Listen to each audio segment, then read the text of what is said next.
जो सूचना आई है उसके अनुसार नितिन गडकरी जी आ रहे हैं उस प्रोग्राम में। अश्वनी जी रेल मंत्री जुड़ेंगे वीसी से।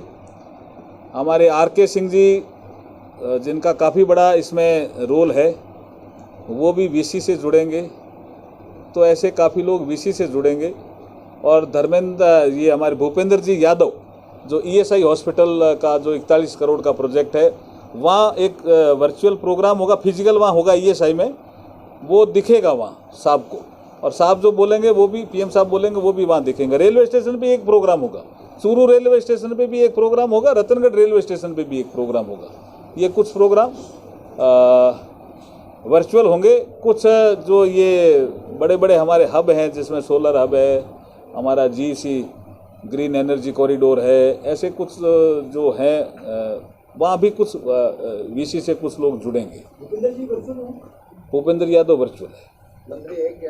मंत्री जी अभी नितिन गडकरी जी आ रहे हैं, उनका कंफर्मेशन आ गया, वो आ रहे हैं। एनएचआई का बड़ा ये जो आप बराबर छाप ही रहे हैं, बराबर समझा भी रहे हैं लोगों को, ये भी हमारे बीकानेर के लिए मुझे लगता है कि लाइफलाइन जैसा काम करेगा।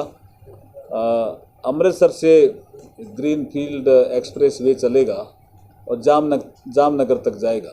टोटल राशि इसकी 20,868 करोड़ है। और ये जब बन जाएगा पूरा, अभी जो 502 किलोमीटर का एरिया है जो बीकानेर संभाग में पूरा हुआ है, उसका लोकार्पण प्रधानमंत्री जी कर रहे हैं। जैसे पूरा बन जाएगा उसके बाद इंडस्ट्रियल डेवलपमेंट के बहुत से अवसर यहाँ लोगों को मिलेंगे। पंजाब के लोगों को, हरियाणा के लोगों को, राजस्थान के लोगों को, गुजरात के लोगों को, ये पूरा एरिया मुझे लगता है कि इंडस्ट्रियल डेवलपमेंट का एक कॉरिडोर बन जाएगा आने वाले समय में। इस तरह की लाइफलाइन होने वाली है। मुझे इस संबंध में इतना ही कहना था। बाकी देश के कानून मंत्री अर्जुन जी मेघवाल, हमारी पार्टी के पूर्व प्रदेश अध्यक्ष और उपनेता सतीश पूनिया जी मौजूद हैं। मुख्यतः आप सबको मालूम है, कल देश के प्रधानमंत्री जी बीकानेर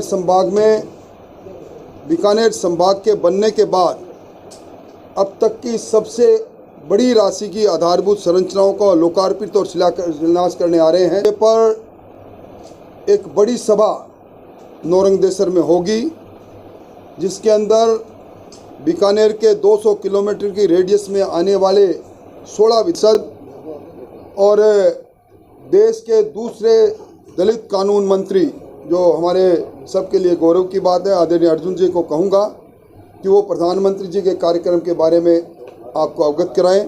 उसके बाद सतीश जी कुछ बात कहेंगे और उसके बाद आपका कोई सवाल होगा तो उसका हम जवाब देंगे। प्रधानमंत्री माननीय नरेंद्र मोदी जी का बीकानेर आगमन राजस्थान में ये पहली बार नहीं है, क्योंकि अक्सर उनके विजिट को चुनाव से जोड़ा जाता है, लेकिन पिछले वर्ष भर में वो 6 बार से भी ज़्यादा आए हैं और अलग अलग अवसरों पर, इसमें धार्मिक, सामाजिक और राजनीतिक हर किस्म के कार्यक्रमों में आए हैं।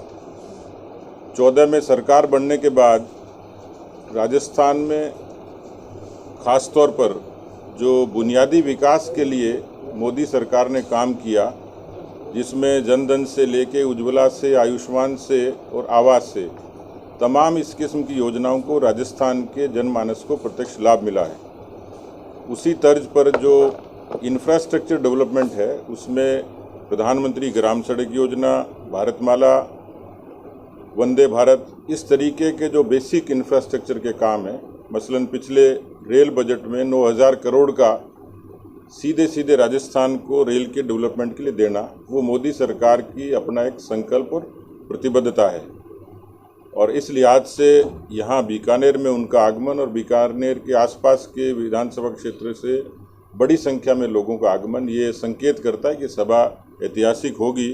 और जिस तरीके से प्रधानमंत्री जी का राजस्थान के प्रति एक अनुराग है, राजस्थान की जनता का भी उनके प्रति एक विशेष स्नेह है। पिछले दिनों मुंबई दिल्ली एक्सप्रेसवे का उद्घाटन करने दौसा में आए थे, एक बड़ी ऐतिहासिक जनसभा हुई थी। वो भगवान देवनारायण के प्राकट्य स्थल पर भीलवाड़ा पधारे थे। तो अलग अवसरों पर और जो कमिटमेंट उन्होंने किया आबू रोड में 1 वर्ष पहले कि मैं दोबारा आऊँगा, क्योंकि किसी वजह से वो सभा को संबोधित नहीं कर पाए थे और केवल अभिवादन करके चले गए थे। ठीक एक वर्ष के भीतर वापस उन्होंने वहाँ उस आबू रोड की धरती पर जनसभा को संबोधित किया। तो राजस्थान के प्रति उनका एक विशेष स्नेह और यहाँ पर उनका आगमन मुझे लगता है इस क्षेत्र के विकास को, तरक्की को और ज़्यादा नई दिशा देगा। जो तैयारियां यहाँ पूरे तरीके से की हैं, कार्यकर्ता बहुत नीचे के स्तर का लगभग दर्जन भर से भी ज़्यादा विधानसभाओं में पूरी अच्छी ताकत से लगे। पर मुझे उम्मीद है कि बीकानेर की ये जनसभा, नौरंगदेश्वर की सभा बहुत ऐतिहासिक होगी। मुझे सिर्फ एक बात ही कहनी